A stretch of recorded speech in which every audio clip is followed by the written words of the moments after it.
سمندر ہی بن جاتا، اور یا پھر مجھے بھی بے کنار کر دے، میری وجود کو بھی اتنی وسعت دے دے کہ کوئی کنارہ نہ رہے۔ اب یہ کیا اس نے سمجھا، کیا کہا، لیکن میں نے وہی انائے کبیر انائے صغیر۔ ایک ہے نماز ہم پڑھ لیتے ہیں، آپ نے سارا پڑھ لیا، سارا تعدیل ارکان بھی کر لی، لیکن اگر آپ کا اللہ کے ساتھ ڈائریکٹ کمیونین اور ڈائریکٹ کمیونیکیشن قائم نہیں ہوا تو نماز، جس کو کہ کہا گیا کہ الصلاۃ معراج المومنین، جو قرب حضور کو حاصل ہوا معراج میں، وہ ایک بندہ مومن دنیا میں رہتے ہوئے حاصل کر سکتا ہے نماز میں، اگر اس کی روح جو ہے واقعتاً ہم کا نام ہو رہی ہو، الحمدللہ رب العالمین الرحمن الرحیم مالک یوم الدین اہدنا الصراط المستقیم ایاک نعبد و اگر ہم واقعتاً ایسے کہہ رہے ہوں کہ ہمیں احساس ہو کہ ہم اللہ کے حضور میں حاضر ہیں اور عرض کر رہے ہیں، سجدہ کریں تو حدیث میں آتا ہے کہ ایسے محسوس ہو کہ گویا کہ میں نے اپنا سر اللہ کے قدموں میں رکھ دیا ہے، یہ ہے نماز۔ اب جو گفتگو ہو رہی ہے یہ ہم کلامی ہے، الصلاۃ معراج المومنین، اہل ایمان کے حق میں یہ نماز جو ہے یہ معراج کے درجے میں، لیکن یہ نماز کیسے نصیب ہوگی اگر روح سوئی ہوئی ہے، دبی ہوئی ہے، پسی ہوئی ہے، مزمحل ہے یا مردہ ہے؟ یہ نماز کیسے حاصل ہوگی؟ چاہے آپ پانچوں وقت کی نماز پڑھ رہے ہوں، چاہے آپ نے ہیبٹ بنا لیا ہو نماز کو، چاہے خوش بھی ہو گیا ہو، لیکن یہ کہ جب تک وہ روح بیدار نہ ہو، جب تک ہم کلامی نہ ہو، افلاق سے آتا ہے نالوں کا جواب آخر، اٹھتے ہیں حجاب آخر، کرتے ہیں خطاب آخر، جب تک یہ نہ ہو، جیسے کہ میں ایک حدیث قدسی انشاءاللہ آج سناؤں گا سورہ فاتحہ کے ضمن میں، کہ اللہ تعالیٰ کے سامنے جب کھڑا ہو کر انسان جب کہتا انی وجہت وجہی للذی فطر السماوات والارض حنیفا، دائیں بائیں سے بالکل اپنا تعلق کاٹ کر میں نے اپنا رخ کر لیا ہے اس اللہ کی طرف جس نے آسمانوں اور زمین کو پیدا کیا۔ اب یہ توجہ وجہ تو اگر یہ تو ہے چہرہ تو ہم نے کر دیا خانہ کعبہ کی طرف، اندر سے ہماری روح متوجہ نہیں ہوئی، وہ سوئی پڑی، اسے پتہ ہی کچھ نہیں کہ کیا ہو رہا ہے، تو اس صورت میں وہ کیا ہے؟ ظاہری بات تو پوری ہو گئی، نماز کا ثواب ہو جائے گا، فرض کی ادائیگی کا ثواب مل جائے گا، لیکن وہ اصل نماز تو حاصل نہیں ہوتی۔ یہ ہے وہ بات کہ وَإِذَا سَأَلَكَ عِبَادِي عَنِّي فَإِنِّي قَرِيبٌ، اے نبی جب میرے بندوں کی روحیں بیدار ہو جائیں، توانا ہو جائیں، حیات تازہ سے وہ ہم کنار ہو جائیں، اور پھر وہ میرے بارے میں پوچھیں، وہ میرا تقرب حاصل کرنا چاہتے ہیں، تو آپ سے پوچھیں تو کہیے میں قریب ہی ہوں، اجیب دعوت الداع اذا دعان، یہ ہے وہ دعا، میں ہر پکارنے والے کی پکار، ہر دعا کرنے والے کی دعا کو سنتا ہوں، قبول کرتا ہوں، جواب دیتا ہوں جہاں کہیں بھی مجھے پکارے، اذا دعان۔ اس میں در حقیقت وہ مفہوم آ گیا ہے there and then wherever، آپ اپنے گھر میں ہو کر پکاریں اللہ کو، آپ بستر پر لیٹے ہوئے پکاریں اللہ کو، الذین یذکرون اللہ قیاما وقعودا وعلی جنوبہم، ہاں ٹھیک ہے بعض مقامات بعض اوقات قبول دعا کے لیے زیادہ سازگار ہیں، حرم میں جا کر دعا مانگی جائے، اور منا میں عرفات میں خاص طور پر، جبل رحمت پر خاص طور پر، ملتزم جو ہے کعبے کا اس پر خاص طور پر، وہ ایام بھی ہے خاص، لیکن یہ نہیں ہے کہ بقیہ دنوں میں آپ کے اور اللہ کے درمیان کو بڑا فاصلہ ہے۔ یہ سارا دنیا میں مشرکانہ نظاموں نے تصور پیدا کیا، اللہ تو دور ہے دور ہے دور ہے دور ہے، پاک ہے پاک ہے پاک، تم ناپاک ہو ناپاک ہو ناپاک ہو، اور تم تو بڑی پستی میں پڑے ہو، تم اللہ سے براہ راست ہم کلام نہیں ہو سکتے۔ کوئی درمیانی چاہیے، کوئی لنکس چاہیے، کوئی پجاری ہوگا، کوئی پروہت ہوگا، کوئی پنڈت ہوگا، کوئی پیر ہوگا، کوئی پادری ہوگا، کوئی پوپ ہوگا، اس کے ذریعے سے تم اللہ سے ہم کلام ہو، خود نہیں۔ اور جب ذریعے بیچ میں آ گئے تو ان کی مٹھی گرم کرو، ان کی چاپلوسی کرو، ان کو بھی جو ہے چادریں چڑھاؤ، ان کو نذرانے پیش کرو۔ یہ ہے بدترین ایکسپلائٹیشن جو مذہب کے ذریعے سے نوع انسانی کی ہوئی ہے۔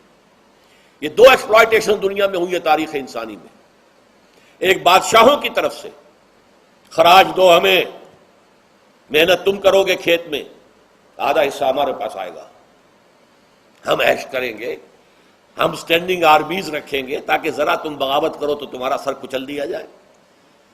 یہ ایکسپلائٹیشن بدترین، مانگنے والا گدھا ہے، صدقہ مانگے یا خراج۔ دوسری طرف ہم بادشاہ ہیں، ہم چندر بنسی سورج بنسی خاندان ہیں، ہم راجپوت ہیں، حکومت کرنا ہمارا حق ہے. اور یہ پنڈت پروہت جو ہے وہ بھی کہیں گے کہ ٹھیک ہے نصف لی و نصف لک وہذا قوم جاہلون، یہ عوام جو ہے ان کا خون چوسو، ہمیں یہ نذرانے پیش کریں، بتوں کو آ کے چڑھاوے چڑھائیں اور تمہیں خراج دیں اور ٹیکس دیں. They are to be exploited, exploit ہو رہا. اسلام نے آ کر دونوں کا خاتمہ کیا، کوئی ملوکیت نہیں. زکوٰۃ ہے تو غربا کے لیے، بادشاہ کے لیے نہیں ہے،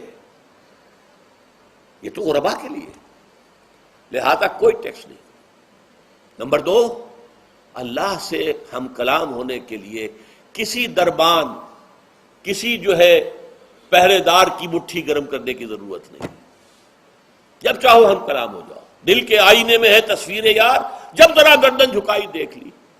یہ تو تم ہماری طرف متوجہ نہیں ہوتے، ہم تو ہر وقت کہتے ہیں، ہر شب کو آخری لمحات جو ہیں، آخری جو گھنٹے ہیں رات کے، سمائے دنیا تک ہم نزول فرما لیتے ہیں تمہارے لیے. اور پکارنے والا پکارتا ہے، حل من مستغفر فاغفر اللہ، ہے کوئی استغفار کرنے والا کہ میں اسے بخش دوں؟ حل من سائل فاعطیہ، ہے کوئی مانگنے والا کہ میں اسے عطا کروں؟ تم ہی سوئے رہتے ہو، انٹا غفیر رہتے ہو، تمہیں ہماری طرف توجہ نہیں ہے. اگر ہماری طرف متوجہ ہو جاؤ تو جیسے کہ اقبال نے کہا کہ میرے لیے یہ دربان جو ہے، پیران کلیسا کو کلیسا سے اٹھا دو، کیوں خالق و مخلوق میں حائل رہے پردے. اور یہ میں نے کئی مرتبہ بیان کیا ہے، ہمارے ہاں وہ پی جو جماعت بنی تھی ایک، اب اس میں 2 پییں اور ایڈ ہو گئی ہیں، پی پھر وہ پیٹریٹ، اور اس سے اتنی پہلے پارلیمنٹیرین کی پی آ گئی اور پھر پیٹریٹ کی آ گئی، 5 پیز ہو گئی. اسی طرح گنتی ہے ہندوستان میں پنڈت، پروہت اور پجاری، 3 پے تو یہاں تھی. پیر، ایران کا پیر، اور پوپ اور پادری، یہ سب پے سے شروع ہوتے ہیں الفاظ. اور یہ سب در حقیقت جو ہے شروع ہونے والے الفاظ، یہ در حقیقت انسانوں کی بدترین ایکسپلائٹیشن کا ذریعہ ہے. وَإِذَا سَأَلَكَ عِبَادِي عَنِّي فَإِنِّي قَرِيبٌ أُجِيبُ دَعْوَةَ الدَّاعِ إِذَا دَعَانِ فَلْيَسْتَجِيبُوا لِي. ہاں ایک تقاضا ہے، لیکن اس سے پہلے یہ بات سمجھ لیجئے، میں اس آیت کو میگنا کارٹا جسے کہا جاتا ہے حقوق انسانی کا سب سے بڑا چارٹر، میں اس سے کہیں بڑا چارٹر قرار دیتا ہوں کہ اللہ کہتا ہے مجھ سے ہم کلام ہونے کے لیے کسی واسطے کی، کسی وسیلے کی کوئی حاجت نہیں، جب چاہو مجھ سے ہم کلام ہو جائیں. ہاں ایک شرط ہے، فَلْيَسْتَجِيبُوا لِي، چاہیے کہ وہ میری بات بھی قبول کریں، میرے احکام کو تسلیم کریں، میرے فرامین کان سے کھول کر سنیں، ان پر دل سے عمل کریں. فَلْيَسْتَجِيبُوا لِي، یہ ون وے ٹریفک نہیں ہوگا کہ ہم تمہاری دعائیں قبول کریں اور تم ہماری باتوں سے پہلو تو ہی کرو، سنی انسنی کر دو. یہ نہیں ہوگا. یہ ایک 2 وے تعلق ہے، جسے آج کل کہا جاتا ہے بائی لیٹرل تعلق ہے. بائی لیٹرل تعلق ہے اللہ اور بندے کے درمیان. بندہ توبہ کرتا ہے معاصی سے، اللہ تعالیٰ بھی، اس کے لیے بھی لفظ تواب ہے، وہ بھی اپنی رحمت کے ساتھ دوبارہ متوجہ ہو جاتا ہے. تم اللہ کو یاد کرو، فاذکرونی اذکرکم، مجھے یاد رکھو میں تمہیں یاد رکھوں گا. ان تنصروا اللہ ینصرکم، اگر تم اللہ کی مدد کرو گے اللہ تمہاری مدد کرے گا. یہ ہے 2 طرفہ معاملہ.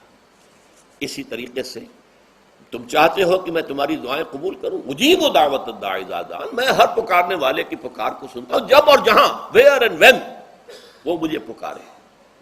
لیکن لازم ہے فلیستجیبوا لی، وہ بھی میرا کہنا مانے، میرے فرامین کو کھلے کانوں سنے اور تہہ دل سے اس پر عمل کرے. ولیؤمنوا بی، اور مجھ پر ایمان پختہ رکھے، یقین اس کے ساتھ مجھے پکارے. لعلہم یرشدون، اب یہ سب سے بڑا لفظ آ گیا، تاکہ انہیں رشد حاصل ہو جائے. رشد، فوز، فلاح، رشد، یہ کئی الفاظ ہیں. فوز فائز، فلاح مفلحون، رشد راشدون. اور یہ لفظ استعمال ہوا صحابہ کرام کے لیے سورہ حجرات میں، اولئک ھم الراشدون. تو گویا کہ یہ بلند ترین منزل ہے انسان کے لیے اگر اس کا یہ تعلق اللہ کے ساتھ قائم ہو جائے، دعا کا ہم کلام ہونے کا رشتہ اس کا قبول ہو، مجھ مل جائے. اب آخری بات نوٹ کیجئے، آخری آیت جو ہے اس رکوع کی، بظاہر اس کا تعلق نہ روزے سے نہ رمضان سے، عقل حلال، عقل حرام سے روکا گیا ہے۔ ولا تاکلوا اموالکم بینکم بالباطل، اور دیکھو اپنے مال آپس میں باطل طریقوں سے مت کھاؤ۔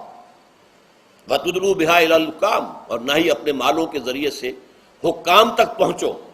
لتاکلوا فریقا من اموال الناس بالاسم، کہ تم لوگوں میں سے کسی کا مال گناہ کے ساتھ ناجائز طور سے ہڑپ کر جاؤ، رشوت دے کر، اور اپنے حق میں کوئی غلط فیصلہ کروا لو، وانتم تعلمون، جانتے بوجھتے یہ کام نہ کرو۔ بظاہر تو نہ روزے سے تعلق ہے نہ رمضان سے، پھر اس رکوع میں کیسے آ گئے؟ بڑا گہرا تعلق ہے، اول و آخر کا تعلق ہے۔ پہلی آیت میں مجرد رمضان روزے کی جو فضیلت بیان کی گئی تھی یا حکمت، آیت کیا تھی؟ تقویٰ۔ یہ تقویٰ کا معیار ہے۔ تقویٰ جو ہے ظواہر کی بنیاد پر نہیں ہے، اگرچہ ظاہر بات ہے کہ ظواہر بھی دین کا حصہ ہے۔ حضور کی وضع قطع اختیار کرنا یقیناً ایک نیکی کا کام ہے، ہر چیز میں حضور کے نقش قدم پر چلنا، لیکن یہ ظواہر پر نہیں ہے طبقہ۔ تقویٰ دل میں ہو، التقویٰ ہا ہونا، التقویٰ ہا ہونا، التقویٰ ہا، 3 مرتبہ حضور نے اپنے سینہ مبارک اور قلب مبارک کی طرف اشارہ کر کے فرمایا تقویٰ یہاں ہوتا ہے، تقویٰ یہاں، جب یہاں ہوگا تو پورے وجود میں اثرات کر جائے گا۔ لیکن اس میں اہم ترین بات کیا ہے؟ عقل حلال، جو مشکل ترین کام ہے، حرام کا لقمہ نہ آئے، ورنہ جیسے کہ کہا گیا ہے دعا کے بہترین مقام پر پہنچ گئے ہو، حرم کعبہ کے ملتزم کے ساتھ چمٹے ہوئے ہو اور دعائیں کر رہے ہو، اب اس سے زیادہ دعا کی قبولیت کا کون سا وقت ہوگا؟ یا آپ کھڑے ہو گئے جبل رحمت کے اوپر سب سے اونچے مقام پر جا کر، اور آپ نے 2 گھنٹے سے ہاتھ اٹھائے ہوئے ہیں، اللہ اے اللہ یا رب یا رب، لیکن حضور نے فرمایا کہ ایسے بہت سے لوگ ہیں، رجل یطیل السفر اشقص اغبرا، ایک شخص ہے سفر کی وجہ سے بہت لمبا سفر کر کے دربادا، تھکا بادا ہے، اور اس کا وہ احرام جو ہے وہ بھی میلا کچیلا ہو چکا ہے۔ ظاہر بات ہے آج کی بات نہیں ہو رہی ہے، جبکہ آپ 4 گھنٹے میں تو پہنچ گئے جدہ، اور پھر 2 گھنٹے میں مکہ پہنچ گئے، اور جا کر 2 گھنٹے میں آپ نے جو ہے عمرہ کیا اور بات چھٹی، احرام کھل گیا۔ تو اس میں کہاں وہ احرام میلا ہوگا، اور کہاں آپ کا بیل کچیل ہوگا، اور کہاں آپ کے جسموں سے جو ہے پسینوں کی بو آئے گی؟ نہیں۔ لیکن جو یہ سب کرتے تھے اور پھر کعبے سے ملتزم سے چمٹ کر دعا کرتے تھے، یا رب یا رب، یمد یدیہ الی السماء، وہ ہاتھ اٹھاتا ہے آسمان کی طرف، یا رب یا رب، وَأَنَّىٰ يُسْتَجَابُ لِذَٰلِكَ، اور اس شخص کی دعا کیسے قبول ہو؟ وَمَطْعَمُهُ حَرَامٌ، اس کے پیٹ میں جو غذا پڑی ہوئی ہے وہ حرام سے ہے۔ مَلْبَسُهُ حَرَامٌ، اس کا لباس جو اس نے پہنا ہوا ہے چاہے وہ احرام ہی ہے، وہ حرام کے پیسے سے کمایا گیا تھا۔ وَغُذِيَ بِالْحَرَام، اور اس کا پورا جسم جو ہے جس غذا سے یہ تن و توش تیار ہوا ہے وہ حرام کی غذا، ایسے آدمی کی دعا وہاں پہنچ کر بھی قبول نہیں ہوتی۔ لہذا تقویٰ کا اصل معیار عقل حلال، روزی حلال کی، اگر یہ نہیں ہے تو آپ نے متقیوں کی شکل بنا لی، اور بہت ہی آپ نے اپنے ظاہر کو جو ہے بہت آراستہ پیراستہ کر لیا سنت رسول سے، لیکن اللہ کی نگاہوں میں اس کی کوئی